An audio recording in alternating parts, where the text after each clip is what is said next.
And we're back, ladies and gentlemen, with the show crazy enough to do a milestone show on one of the most romantic days of the year, only known as Music Village.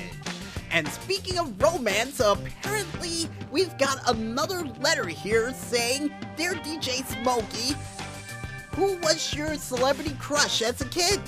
And to answer that question, still Elvira. It hasn't changed. It's still Elvira. And if you're listening out there, Elvira, give us a call. Next Halloween, we can have a date of some type. I'm not sure if it's going to happen, but hey, why not give it a shot? But besides that future date that may or may not happen in the near future, folks, I'm looking at my watch right now. Oh, it's just about that time. It's the witching hour, which means it's time for us to be brought up to speed from news stories from this week from, you guessed it, all around the world. And Scott Clark from Eyewitness News, I'm telling you, if we can't get you for 330, we're definitely shooting for 400. We're not going to stop until we're able to get him on the show. Trust and believe me when I say this. And in our first news story, and an exciting news for you James Bond song-loving fans out there. It looks like none other than Billie Eilish was chosen to pick the new Bond theme for the James Bond film entitled No Time to Die, that's named the same as the movie itself. And surprisingly enough, she would not only go down in history as one of the youngest people to write a Bond song at the age of 18 years old, but this song, ladies and gentlemen, after hearing it prior to Music Village, was really impressive. And not to mention, earlier in the week, she was able to do a beautiful cover of the Beatles song Yesterday in memoriam of all the people who unfortunately died leading into the Grammys this past year, or the Oscars. I keep getting the awards mixed up, but either way, folks, it was definitely an emotional tribute, and this song really does fit the next Bond film that will be coming out later on this year. And for any of you out there who wants to check out this song for yourselves, you can head on over to the YouTube page of one girl only known as Billie Eilish Vivo, or head on over to the Consequences of Sound.net page of consequencesofsound.net. And for those who are wondering when this movie will be coming out, it will be coming out on the United Kingdom front as of April 3rd of this year, and in the US on April 10th for James Bond's final adventure with Daniel Craig known as No Time to Die. And with the title alone, it's got me real worried on what his fate is gonna be. Will we see the first Bond actually die on film? We'll have to find out in 2 months. And in other news, and exciting news for you Gordon Bombay fans for the Mighty Ducks. It's been revealed as of this week that Emilio Estevez will be returning for the Mighty Ducks for this 10-episode series, and will also be serving as an executive producer for this said show. And in my opinion, I am overly excited to see where this next adventure for Gordon Bombay will take him in the world of the Mighty Ducks. And according to what it said so far for the story, that not only did Evan get cut from the team for the Mighty Ducks, but it leaves Gordon Bombay to come up with a brand new team to actually love the sport of the game all over again.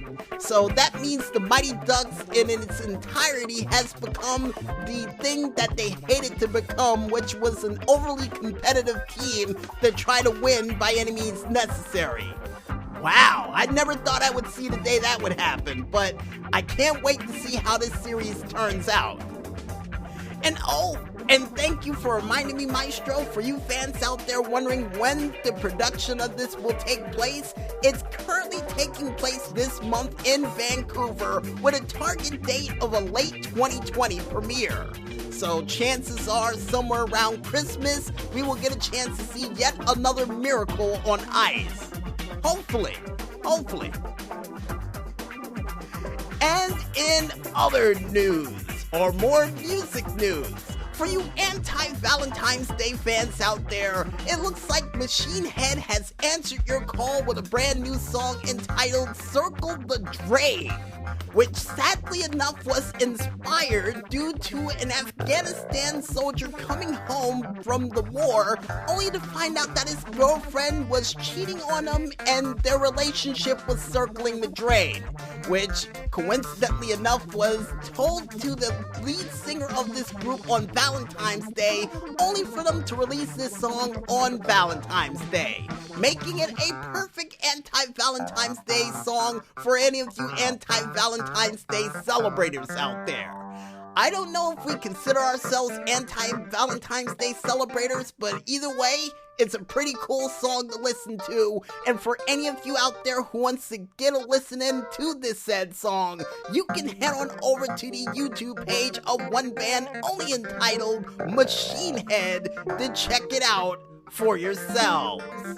And they also have a documentary explaining the making of the song itself, and I can't wait to see what sort of music video they're gonna have featured for this song in the future too. Yeah, because you know, if the song is as intense as the music video is, it's gonna be good.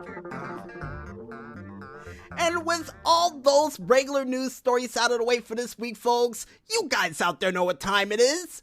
And yeah, for a couple of you out there, for the past 290 episodes, yeah, you know what time it is. It's time for us to go into yet another edition of Special 300th Tricentennial Show Celebration Edition of, and back up for this one, Mike Show, it's gonna be a big one, Video Game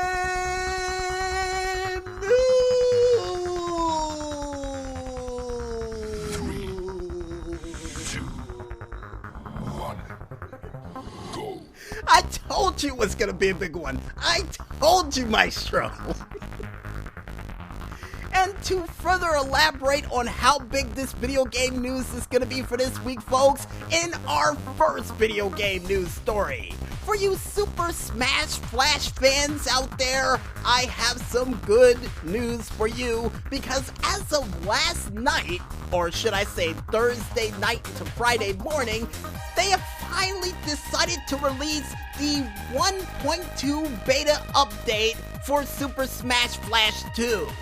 And the said characters they decided to release not only include Simon from Castlevania, Crystal from Star Fox Adventures, Rayman, Lucario, Waluigi, Ryu, and they would also decide to release several other cool things to go alongside with it, including brand new stages featuring the new heroes and a couple of the said characters that was featured alongside with it, including a new stage for Sora in the world that never was, which does look as cool as it did in Kingdom Hearts, by the way.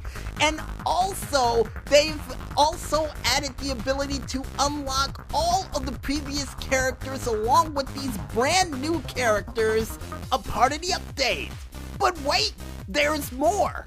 Along with all of that, folks, they have finally decided to bring back the final smashes that was included in the original version of Super Smash Flash 2, and we had a chance to see a couple of them. Absolutely awesome. And I'm telling you that straight up, they're absolutely awesome the way they look. And along with all of that, folks, they have also updated the classic mode for Super Smash Flash 2, including all of the new characters that you'll get a chance to fight during your way right to Master Hand. And in my opinion, I can't wait to get my hands on this update to see who in the world I can stomp into the dirt with Monkey D. Luffy, or find a brand new character that has a down move that can bring somebody into the dirt quicker than Monkey D. Luffy.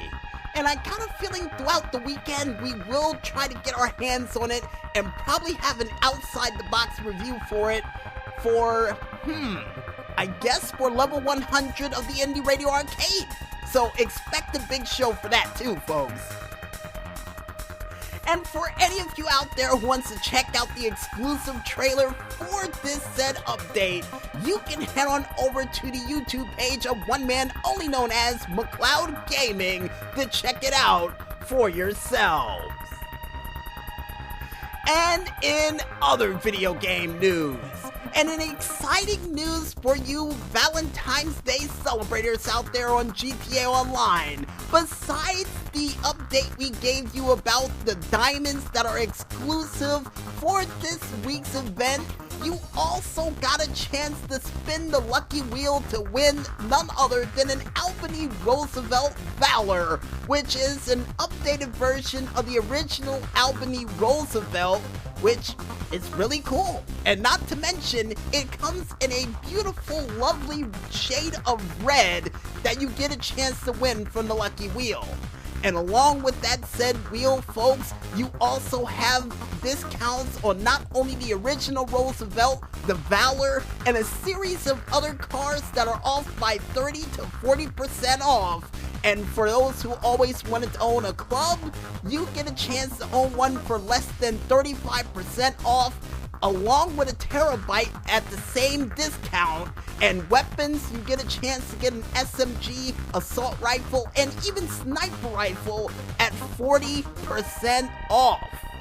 And oh, Maestro wanted me to add that on the real estate front, you can also upgrade your facility for less than 35% off, and even get a high-end apartment for the same discount price, which is always beautiful, especially during this part of the year or holiday that a lot of people loves to hate. And if you guys and gals out there want to check out all of the cool updates that are still coming throughout the tubes from Rockstar, and even get a look at the brand new card they got coming down the tubes for this week from the casino update, you can go ahead and check it out on the Rockstar Newswire page, only known as rockstargames.com/newswire, to check it out for yourselves. And by the way, you also get double pay for the Fleece Bank job, Prison Break, and even the Series A funding heist, with all double payouts for the remainder of this week all the way until the 19th. So don't burn daylight on it, folks, because trust me, once it's gone, it's gone. And yes, Maestro, I made it sound like an infomercial on purpose. And in other video game news, for you fans out there of the Project Resistance that they've decided to come out with for Resident Evil, I have some good news for you. Because they've announced that not only Alex Wesker from Resident Evil Revelations 2 is going to be a new mastermind, but also Oswald E. Spencer, aka the original leader of the Raccoon City's worst nightmare known as the Umbrella Corporation, is going to be two new masterminds that has been revealed that's going to be a part of this game. And along with the maps that they've included for this game thus far is not only the abandoned park, but the casino as well. And I, for one, can't wait to see what sort of devious things I can do with Alex Wesker, but I don't know what much you can do with Oswald E. Spencer. I mean, he's already in a wheelchair and has an IV drip, so how long you think you can do some damage with him? I might be laughing, but chances are he probably got some of the worst things up his sleeve. I mean, he's in charge of the Umbrella Corporation. But needless to say, folks, if you guys want to check out the cool pictures of these two new masterminds for Resident Evil Resistance that will be coming out as of April 3rd of 2020, you can head on over to the website only known as bleedingcool.com to check it out for yourselves.